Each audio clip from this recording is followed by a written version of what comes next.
What is going on, everyone? It's your guy, Cole Jackson, back here on Road Graders, brought to you today on the Russell Street Report, courtesy of DNL Tinting. I'll drop the link in the description down below. Go check out DL Tinting for all of your, what all do they do? Window tinting, car detailing, anything to do with making your car look better, be more ready to go. Go check out DL Tinting. Thank you to Russell Street Report for bringing this episode where we are going to be diving into our draft combine mock draft. This is usually a really interesting one because you will see opinions, expert mocks, expert consensus rankings. Everything's about to get flipped on its head during the NFL combine. Happens every year. You get positive and negative overreactions to the results of the NFL combine. And so we are going to take a look at a mock draft before that happens. So let's dive right into it. 7 rounds. Here we go. Let me make that a little bit cleaner. There we go. All right. So as always, we're doing the same thing. PFF mock draft.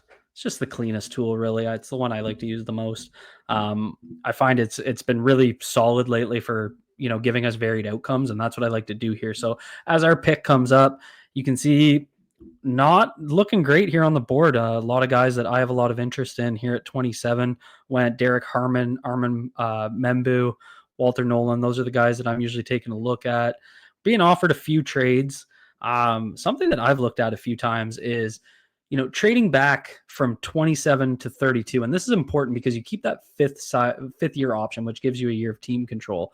And so obviously we're going back 5 spots. So we want to either get a pick out of them or upgrade a pick. And because of where we're standing right now, we don't need more picks, right? But if you can look at getting 64 and offering 91, which works out pretty well, that means we'd be picking at 32, 59, and 64. We won't pick at 91, but we're upgrading from 91 to 64 just by dropping down 5 spots. So let's go ahead and do that. I think that's a really good trade for the Ravens. Ironically enough, Howie Roseman works up in this case, and they go grab Shamar Stewart. But it's an interesting thing because we've seen them do a lot of those pick swaps lately. And I think this sets us up really well because one of the moves that I've been hotly debating is what to do with this first round pick. I'm really not fired up about going cornerback back-to-back first rounds, but just based on how the board stacks up, the grouping of Trey Amos and Siobhan Ravel are right there, and I really like Siobhan Ravel. I think he's a first-round caliber player. I think getting him at pick 32 with that pick upgrade is a really good trade-off.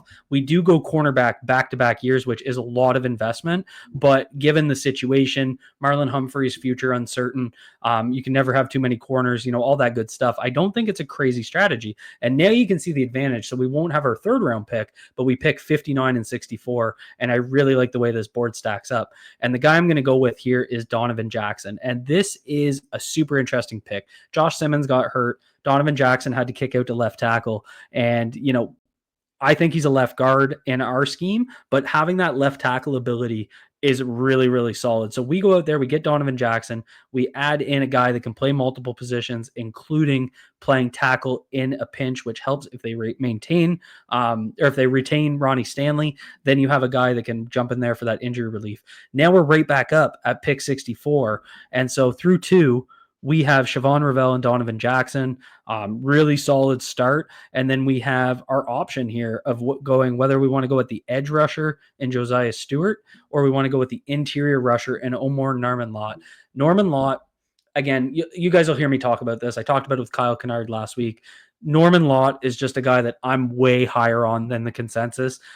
I don't know how he'll grade out, but he's a guy that was super explosive. I was watching James Pierce Jr. I had to keep pausing to go watch Norman Lott because he kept flashing, and I wasn't even focusing on him. He's super disruptive, and he's the perfect type of third defensive tackle because of that pass rush upside.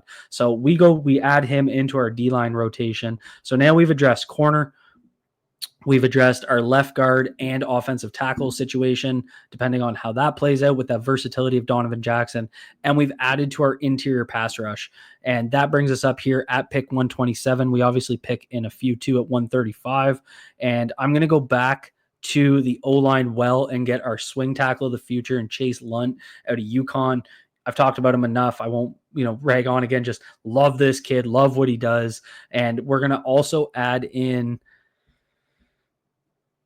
We're going to go with Hassanen from Boise State to add to our edge room. Just an explosive edge rusher, a guy that, we're going to go back at taking a shot at an explosive explosive edge rusher with those traits. I think he needs to become a better football player. He's definitely raw, but just that explosiveness you can't teach. I think we're gonna go out there. We're gonna work with that. Now we're back up here in the bottom of the 5th round with the last pick. So just to kind of recap, through 5 picks, we've addressed corner, left guard, our swing tackle, Omar Narman-Law. And I mean, Donovan Jackson could be a right guard too. I don't want to, or Andrew Voorhees can move to right guard. I think we've addressed the guard situation with tackle ability and our swing tackle spot. Plus, we've added an edge rusher into the mix. So I'm feeling pretty good about how we're addressing needs without, going outside that BPA principle. I feel pretty good about that so far. And right here, not loving a whole lot of what I'm seeing. I'm actually going to reach here and go with Jackson Slater. This is just a guy that I believe in. Small school guy out of Sacramento State, and we're up right again anyway. But just a guy that I think fits what they want to do, the guys they want to develop. I have no issue adding 3 offensive linemen here, especially with 2 having tackle ability. If you look at our depth chart, it's very bare right now. So I feel really good about, addressing that with a lot of youth, a lot of physical guys. And that's kind of the nice blend here of athleticism and physicality. And that's what I love about building up on that O-line. Now we're going to add Jay Higgins out of Iowa, coverage specialist at linebacker, take another shot at filling that Patrick Queen role. I'm going to grab Ricky White out of UNLV to add a wide receiver. You know how I feel about mid-round wide receivers, but, with 3 6-round picks all within, 10 picks, we may as well take a shot. We're also going to bring in Hunter Wohler, the safety out of Wisconsin. You guys are probably getting sick of me picking him, but I'm going to keep doing it because I love the fit. I think he's going to be one of those versatile cats that you wonder how he fell so far. Take a look here. Well, let's go grab Fentrell Cypress, another corner in here. We're going to do our corner double dip, adding to that picture of what our new DB room is going to look like.